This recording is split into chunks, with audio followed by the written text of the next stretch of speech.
ശബരിമലയ്ക്ക് പിന്നാലെ ചെട്ടികുളങ്ങരയിലും സ്വർണ്ണ കവർച്ചയെന്ന് പരാതി. ചെട്ടികുളങ്ങര അമ്മയുടെ ജീവതയിലെ പുരാതനമായ തിരുവാഭരണം നഷ്ടമായതായി ആക്ഷേപം. മുരാരി ബാബു ചുമതല വഹിച്ചപ്പോഴാണ് തട്ടിപ്പ് നടന്നത് എന്നും ആക്ഷേപമുണ്ട്. ജീവതയും തിരുവാഭരണവും പുതുക്കാനെന്ന പേരിൽ ഉരുക്കിയതാണ് എന്നാണ് ദേവസ്വത്തിന്റെ വിശദീകരണം. എന്നാൽ ഉരുക്കിയത് പുരാതനമായ ആഭരണം മാറ്റിയ ശേഷം എന്ന പരാതിയുമായി ക്ഷേത്ര ഭരണസമിതി രംഗത്ത് എത്തിയിട്ടുണ്ട്. വിവരങ്ങളുമായി സുധീഷ് ഗോപാൽ നമുക്കൊപ്പം ചേരുകയാണ്. സുധീഷ്, വളരെ ഗുരുതരമായ ആക്ഷേപമാണ് ഈ വിഷയത്തിൽ ഉയരുന്നത്. ദേവസ്വം ഈ സ്വർണം കാണുവാനില്ല എന്നുള്ള കാര്യം ശരിവെക്കുന്നു എന്നുള്ളതാണ് വളരെ നിർണായകം. പറയൂ സുധീഷ്, എന്തൊക്കെ കാര്യങ്ങളാണ് നമുക്ക് ലഭിക്കുന്നത്?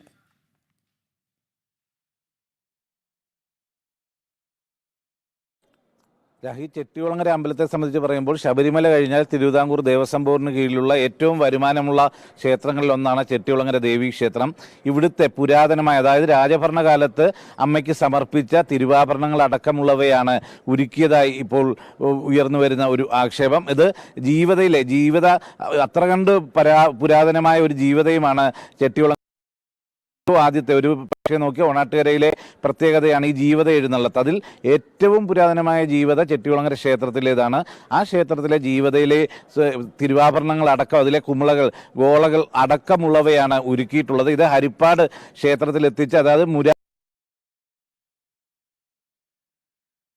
അത് പൂർണ്ണമായും വീഡിയോ ചിത്രീകരിച്ചുകൊണ്ടാണ്. എന്നാൽ അവിടെ എത്തുന്നതിന് മുമ്പ് തന്നെ ഈ പുരാതനമായവ മാറ്റി എന്നതാണ് പ്രധാന ആക്ഷേപം. മറ്റൊരു കാര്യം ചൂണ്ടിക്കാണിക്കുന്നത്, എന്ത് കാരണത്താലാണ് ഈ പുരാതനമായ ഈ ആഭരണം ഉരുക്കേണ്ട കാര്യം എന്താണ്, ആ ഒരു കാര്യത്തിനും കൃത്യമായ ഒരു വിശദീകരണം തരാൻ ദേവസ്വം ബോർഡിന് കഴിയുന്നില്ല. എന്നാൽ പുരാതനമായ ആഭരണം ഉരുക്കുക മാത്രമാണ് ചെയ്യുന്നത്, അത് മാറ്റിയിട്ടില്ല എന്ന വിശദീകരണമാണ് ഭക്തർ ചോദിച്ചപ്പോൾ ദേവസ്വം ബോർഡിൽ നിന്നും ലഭിച്ചിട്ടുള്ളത്. ഇതേ സാഹചര്യത്തിൽ തന്നെ എടുത്തു കാണിക്കേണ്ടതാണ്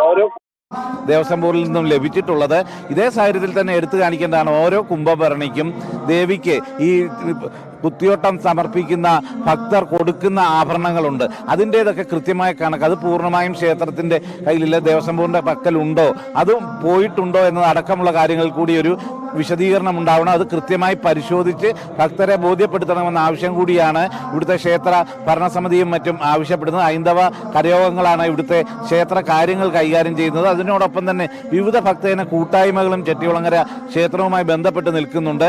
ഇവരെല്ലാം വ്യക്തിപരമായും പല ഭക്തന്മാരും ഇതിനോടകം തന്നെ ഇത് സംബന്ധിച്ച പരാതികൾ നൽകിയിട്ടുണ്ട്. ഇപ്പോൾ ഏറ്റവും പ്രധാനമായി ആവശ്യപ്പെടുന്നത് SIT അല്ല, കേന്ദ്ര ഏജൻസി തന്നെ ചെട്ടികുളങ്ങര ക്ഷേത്രത്തിലെ ഈ ആഭരണ കവർച്ചയുമായി ബന്ധപ്പെട്ട കാര്യങ്ങൾ അന്വേഷിക്കണമെന്ന ആവശ്യമാണ് ഉന്നയിക്കുന്നത്.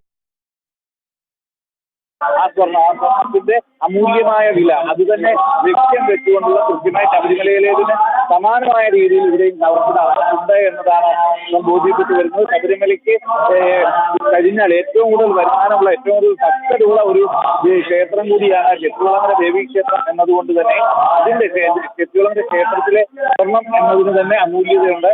ആ രീതിയിലാണ് അതിന് പരമാവധി വിലയിൽ അതിന് പരമാവധി വിലയിൽ ഈ പറഞ്ഞ ശബരിമലയിലേത് വിദേശ മാർക്കറ്റിലടക്കം കൊണ്ടുപോയിട്ടുണ്ടോ എന്ന സംശയം തന്നെയാണ് ഭക്തർ ഇപ്പോൾ ഉന്നയിക്കുന്നതും. രാഹി, സുധീഷ്, അതോടൊപ്പം തന്നെ ഈ മുരാരി ബാബു എന്ന വ്യക്തിയുടെ സ്വാധീനം അല്ലെങ്കിൽ സാന്നിധ്യം അത് തന്നെയാണ് ഈ വിഷയത്തിന്റെ വ്യാപ്തി വർദ്ധിപ്പിക്കുന്നത് എന്ന് തോന്നുന്നു, അല്ലെ? കാരണം നമുക്കറിയാം ശബരിമലയിൽ എന്താണ് സംഭവിച്ചത്, മുരാരി ബാബുവിന്റെ റോൾ എന്തായിരുന്നു എന്നുള്ളതൊക്കെ നമുക്ക് ആദ്യഘട്ടത്തിൽ ഇതിനോടകം തന്നെ വ്യക്തമായ കാര്യമാണ്. പക്ഷേ മുരാരി ബാബുവിന്റെ സാന്നിധ്യം ഇവിടെയും ഉണ്ടായി എന്നുള്ളത് വലിയ രീതിയിലുള്ള ഒരു തട്ടിപ്പിന്റെ വ്യാപ്തിയിലേക്ക് കാര്യങ്ങൾ വിരൽ ചൂണ്ടുന്നുണ്ട്.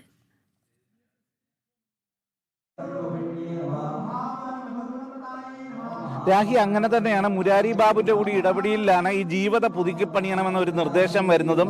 അതിന്റെ അടിസ്ഥാനത്തിൽ മോഹൻലാൽ എന്ന ഒരു വ്യക്തിയാണ് ഏറ്റവും അവസാനം ഈ ജീവിത പുതുക്കിപ്പണിയുമ്പോൾ അതിന് പണം നൽകുന്നതും മറ്റും. എന്നാൽ അത് പൂർണ്ണമായും ഹരിപ്പാട്ടേക്ക് കൊണ്ടുപോകുന്നതും ബാക്കി ഇതിന്റെ പണികളെല്ലാം തന്നെ ചെയ്യുന്നതും ദേവസ്വം ബോർഡിന്റെ നിയന്ത്രണത്തിൽ തന്നെയാണ്. ആ രീതിയിൽ കൈകാര്യം ചെയ്യുമ്പോഴാണ് ഇത് ഉരുക്കിയതെന്ന ഒരു നിഗമനമാണ് ഉള്ളത്.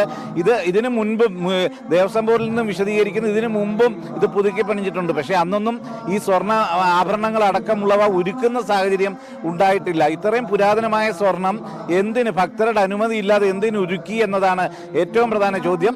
അതിലുപരി അത്തരത്തിൽ ഉരുക്കി കഴിഞ്ഞാൽ അതിൻ്റെ ഏത് സ്വർണ്ണമാണ് അവിടെ എത്തിച്ചത്, ഏത് സ്വർണ്ണമാണെന്ന സംശയവും നിലനിൽക്കുകയാണ്. ഇതിലെല്ലാം തന്നെ മുരാരി ബാബുവിൻ്റെ കൃത്യമായ ഇടപെടലുണ്ട്. അരിപ്പാട് കമ്മീഷണറായി ഇരിക്കുമ്പോഴാണ് ഈ ചെട്ടികുളങ്ങര ക്ഷേത്രത്തിലെ കാണിക്ക എണ്ണുന്നതിലും അടക്കമുള്ള കാര്യങ്ങളിലെല്ലാം ചാർജുകാരനായി മുരാരി ബാബു വന്നിരിക്കുന്ന ഒരു ഘട്ടത്തിലാണ് ഇതിൻ്റെ പുതുക്കിപ്പണി നടക്കുന്നത് എന്നത് സംശയം കൂടുതൽ ബലപ്പെടുത്തുന്നതാണ്. അദ്ദേഹം തന്നെയാണ് മുൻകൈയെടുത്ത് ജീവിതം പുതുക്കണമെന്ന് പറഞ്ഞത്. അദ്ദേഹത്തിന് കൃത്യമായും അറിയാം ഇതിൻ്റെ പഴക്കവും ഇതിൻ്റെ പ്രാധാന്യവും എല്ലാം അറിയുന്ന മുരാരി ബാബു തന്നെ ഇതിലും പ്രധാന കയ്യാളായി നിന്നുകൊണ്ട് ഈ കച്ചവടത്തിന് നേതൃത്വം നൽകി എന്ന ഒരു സംശയം തന്നെയാണ് നിലനിൽക്കുന്നത്.